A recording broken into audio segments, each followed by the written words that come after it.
Bengaluru form హౌస్లో జరిగిన rave పార్టీలో కీలక పరిణామం చోటు చేసుకుంది. డ్రగ్స్ టెస్ట్లో మొత్తం 86 మందికి పాజిటివ్ నిర్ధారణ అయింది. బులెటిన్లో బ్రేకింగ్ న్యూస్ చూస్తున్నాం. 150 మంది రక్త నమూనాలు నార్కోటిక్ టీం సేకరించగా అందులో 59 మంది పురుషులు, 27 మంది మహిళల రక్త నమూనాల్లో డ్రగ్స్ ఉన్నట్లు గుర్తించారు అధికారులు. నటి హేమకు కూడా పాజిటివ్గా నిర్ధారణ అయినట్లు తెలుస్తోంది. అయితే నటి హేమ మాత్రం తాను డ్రగ్స్ తీసుకోలేదని, త్వరలోనే అన్ని విషయాలు బయటపెడతానని తెలిపింది హేమ. ఈ రేవ్ పార్టీలో కీలక సూత్రధారి విజయవాడ వాసి లంకపల్లి వాసుగా పోలీసులు గుర్తించారు. మరోవైపు రేవ్ పార్టీలో పలువురు నటీనటులు పాల్గొన్నారనే వార్తలు కలకలం రేపుతున్నాయి.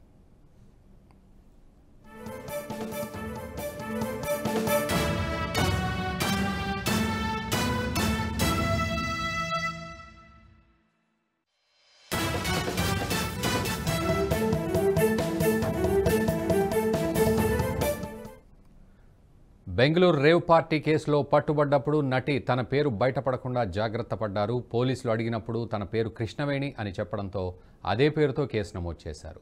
దీంతో డ్రగ్స్ కేసులో హేమ పట్టుబడ్డంపై మొదట్లో గందరగోళం నెలకొంది. ఆ తర్వాత హేమను అదుపులోకి తీసుకున్నట్లు బెంగళూరు పోలీసులు గుర్తించారు. ఇక ఇదే అంశంపై పూర్తి సమాచారం మా ఎగ్జిక్యూటివ్ ఎడిటర్ శివప్రసాద్ ఫోన్ లైన్లో అందిస్తారు. శివప్రసాద్, చెప్పండి. ఇటు నార్కోటిక్ టీం 150 మంది రక్త నమూనాల్ని తీసుకున్నట్లుగా తెలుస్తోంది. 59 మంది పురుషులు, 27 మంది మహిళలు వారు డ్రగ్స్ తీసుకున్నట్లుగా గుర్తించినట్టు తెలుస్తోంది. పూర్తి అప్డేట్స్. రఘు, దీనికి సంబంధించినటువంటి రక్త పరీక్షలు ఏవైతే జరిపారో నార్కోటిక్ టీం, దానికి సంబంధించినటువంటి రిజల్ట్స్ అన్ని కూడా వచ్చాయి. మొత్తం 86 మందికి పాజిటివ్ గా వచ్చినట్టుగా వెల్లడించారు కర్ణాటక పోలీసులు.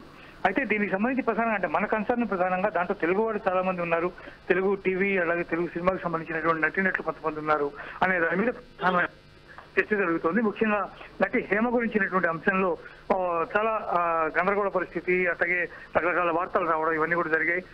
హేమ ప్రత్యేకంగా ఒక వీడియో రిలీజ్ చేసి నేను అక్కడ లేను, నేను హైదరాబాద్ లో ఓ రిసార్ట్ లో చిల్ అవుతున్నాను అని చెప్పి ఆమె ప్రత్యేకంగా ఒక వీడియో రిలీజ్ చేశారు. అయితే ఈ వీడియో కూడా అదే ప్రాంతం నుంచి, అదే రిసార్ట్స్ నుంచి ఎక్కడైతే రేవ్ పార్టీ జరిగిందో అక్కడి నుంచే ఆమె ఈ వీడియో కూడా రిలీజ్ చేశారు అనేటటువంటిది పోలీసులు ధృవీకరించారు. ఆ తర్వాత మళ్ళీ హేమ ఇంకొక వీడియో కూడా రిలీజ్ చేశారు.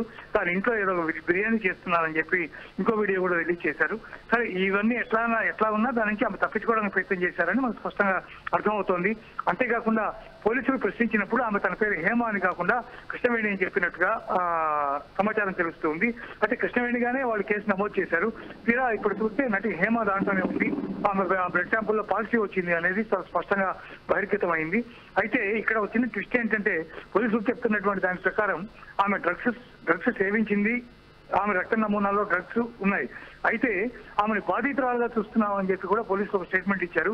దీనికి సంబంధించి మాత్రం ఇంకా క్లారిటీ లేదు. అంటే ఎందుకు బాధితురాలుగా చూస్తున్నారు అనేది పోలీసులు చెప్పాల్సినటువంటి అవసరం ఉంది. ఆమెకు తెలియకుండా ఎవరన్నా ఆమెకు సంబంధించినటువంటి డ్రింక్స్ లో కానీ లేకపోతే వాటిలో దేంట్లోనన్నా ఈ కొకైన్ కానీ లేకపోతే ఇట్లాంటివి ఏవైనా కలిపారా దాంట్లో, ఎందుకని ఆమె బాధితురాలైంది అనే అంశం మీద మాత్రం స్పష్టమైనటువంటి సమాచారం పోలీసుల దగ్గర నుంచి రాలేదు. మొత్తం మీద హేమ అయితే ఖచ్చితంగా ఆ సమయంలో అక్కడే ఉన్నారు, ఆమె డ్రగ్స్ శాంపుల్స్ లో ఆమె పట్టుబడ్డారు అనే విషయం మాత్రం స్పష్టంగా బహిర్గతమైంది. దీనికి సంబంధించి ఫర్దర్ గా పోలీసులు ఎట్లాంటి క్లారిఫికేషన్ ఇస్తారనేది చూడవలసినటువంటి పరిస్థితి ఉంది నాకు. రైట్. మరోవైపు ఇంకా చాలామందికి కూడా బ్లడ్ శాంపిల్స్లో డ్రగ్స్ తీసుకున్నట్లుగా తెలుస్తోంది అంటున్నారు. సో దానికి సంబంధించి ఎటువంటి అప్డేట్స్ ఉన్నాయి? వాళ్ళెవరి పేర్లు ఇంతవరకు బయటికి రాలేదు. ఒక నటుడు శ్రీకాంత్ మాత్రమే తాను అక్కడ లేను, నేను ఇక్కడే ఉన్నాను అని చెప్పి ఆయన వాడి ఇంటి దగ్గర నుంచి ఒక వీడియో రిలీజ్ చేశారు. నేను అట్లాంటి వాటికి జోలికి పోను, నేను ఇటువంటి రిసార్ట్స్ కి పార్టీలకి ఇట్లాంటి వాటికి నేను హాజరు కాను అని చెప్పి ఆ వీడియోలో ఆయన చెప్పారు. అయితే అసలు ఆయన పేరు ఎందుకు వచ్చింది, ఆయనకు సంబంధించి ఏమన్నా డీటెయిల్స్ ఉన్నాయా అంటే దానికి సంబంధించినటువంటి వార్త ఇంతవరకు ఏమీ బయటికి రాలేదు. పోలీసులు కూడా ప్రత్యేకంగా దాని గురించి ఏమీ ప్రస్తావించలేదు కాబట్టి దానికి సంబంధించిన అంశం వెలుగులోకి రాలేదు. ఈ మిగిలిన నటులు, టీవీ నటులు ఎవరెవరు ఉన్నారు లేదా సినిమా నటులు ఇంకెవరు ఉన్నారు అనే దాని మీద కూడా స్పష్టత లేదు. చాలా మంది వివిఐపీలు దాంట్లో హాజరైనట్టుగా ఇనిషియల్ గా సమాచారం వచ్చింది. చాలా పెద్ద ఎత్తున పార్టీ జరిగింది కాబట్టి కొంతమంది హాజరయ్యారనేది మాత్రం నిర్వివాదమైనటువంటి అంశం. దీంట్లో నుంచి ఆ వివిఐపీ మెంబర్ తప్పుకున్నారా, లేకపోతే వాళ్ళు నేరం ఇంకొకరి మీద నెట్టేసి వాళ్ళ నెంబర్కి అక్కడి నుంచి జారుకునే అవకాశం పోలీసులు కల్పించారా, తదితర అంశాలన్నీ కూడా వెలుగులోకి రావాల్సినటువంటి అవసరం ఉంది. కర్ణాటక రాష్ట్రంలో దీనికి సంబంధించినటువంటి విచారణ జరుగుతూ ఉండడంతో మన రాష్ట్ర పోలీసులు కానీ దీనికి సంబంధించినటువంటి అంశాల్లో ప్రమేయం ఏమీ ఉన్నట్టుగా కనిపించట్లేదు. వీళ్ళెవరు కోఆపరేట్ చేయడం కానీ వీళ్ళని వాళ్ళు అడగడం కానీ అవేమీ జరిగినట్టుగా లేదు. కాబట్టి కేవలం అక్కడి నుంచి వచ్చేటటువంటి సమాచారం మీద, వాళ్ళ ఇన్వెస్టిగేషన్ మీద మాత్రమే ఆధారపడాల్సినటువంటి పరిస్థితి ఉంది. కాబట్టి మిగిలినటువంటి నటినట్ల అంశాలు ఏవి దీంతో ప్రస్తావనకి రాకపోవడం గుర్తించవలసినటువంటి అవసరం ఉంది నాకు. రైట్ శివప్రసాద్, మరోవైపు ఒక పొలిటికల్ నేత యొక్క వెహికల్ అక్కడ కనబడింది అని కొంత తెలుస్తోంది కదా, సో దానికి సంబంధించి ఏమైనా అప్డేట్స్ ఉన్నాయా? సో ఎవరు ఇన్వాల్వ్ అయి ఉన్నారు పొలిటికల్గా కూడా అనే విషయంలో?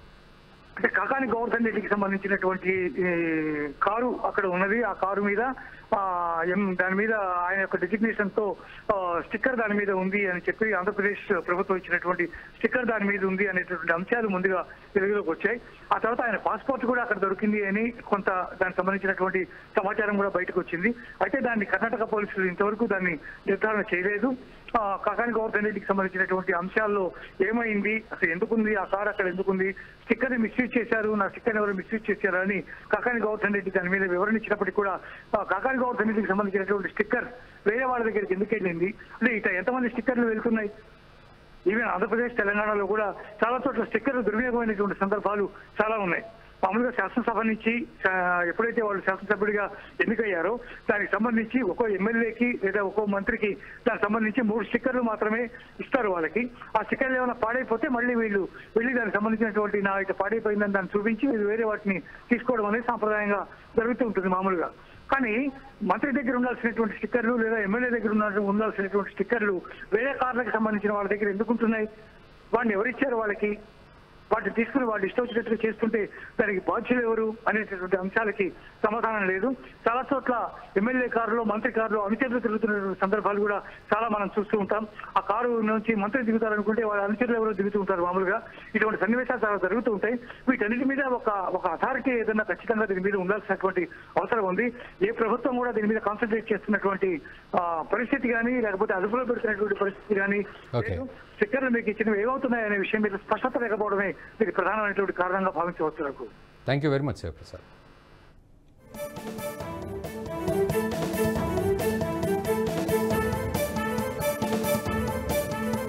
ఈ వీడియో మీకు నచ్చినట్టయితే లైక్ చేయండి, 10 మందికి షేర్ చేయండి. అలాగే కామెంట్ల రూపంలో మీ అభిప్రాయాలను మాతో పంచుకోండి. Nationalist hub group of channels ను సబ్స్క్రైబ్ చేసుకుని తెలుగునాట జాతీయవాద జర్నలిజాన్ని ప్రోత్సహించండి. ఈ వీడియో కింద ఉన్న బెల్ ఐకాన్ పై క్లిక్ చేయడం మర్చిపోవద్దు.